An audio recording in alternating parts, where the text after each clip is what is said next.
I'm Dan Persons, and this is my Hour of the Wolf review. Do not go to Panama. Granted, few of us are traveling anywhere these days, and even if we weren't restricting our movements, I doubt that many of us were planning on a trip to Panama. But if you were, don't.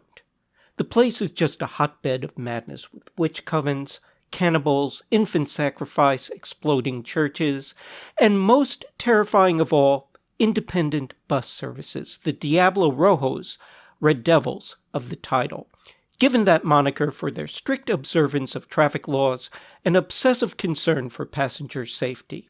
Can you tell I'm being sarcastic? In this case, the Diablo Rojo we're talking about is Miguel, played by Carlos Carrasco, who one night after being possessed by a bruja, pilots his LED-bedecked, garishly decorated bus, along with his apprentice Junito, played by Julian Uriola, into a timeless void that transports them back to Miguel's hometown. They pick up a couple of cops along the way, and I'm sorry IMDb isn't helping me with the actor's credits here, and a priest, played by Simon Tejera. There, got that. And they're going to need them, since, as noted previously, it's going to be an endless evening of witches, cannibals, sacrifices, giant hell beasts, and the traditional finale of melting Satan worshippers. You know, the typical bus route. There's a lot of Evil Dead energy to Diablo Rojo, open parens, PTY, close parens. There's a distinct 70s vibe to the production, and it's just an onslaught of testicles-out supernaturalness. What it lacks in polish, it makes up for in energy. I would mark that up as coincidence, but the ending of the film unabashedly steals the endings from no less than two other legendary horror films. I'm not saying which. You'll know him when you see him. So I'm thinking director Sol Moreno knew what she was doing.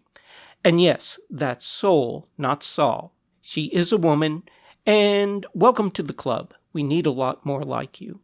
IMDb also notes her co-writer, Jota Nahera, as co-director, but he's listed in the film's credits as producer and sole writer, so I'm not sure what's happening there.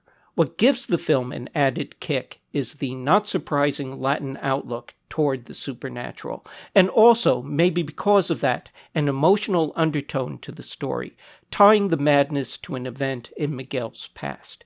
It makes the film more than just a whole bunch of wild stuff going on. I was already immensely enjoying Diablo Rojo PTY's onward rush into supernatural wackiness, that Moreno and Nahera managed to give it at least a little more depth, makes it a wild bus ride with a solid destination. And remember to check out my YouTube series, Historama 3D, on your VR headset through the YouTube VR app, or on computer or portable device using red cyan anaglyph glasses through regular old YouTube. The feature films Gamera and Lady Frankenstein are there for you to enjoy, and coming soon will be the animated, patriotic, and capitalistic short, Make Mine Freedom. And we're working on another feature. Stay tuned for that. Just search Historama 3D.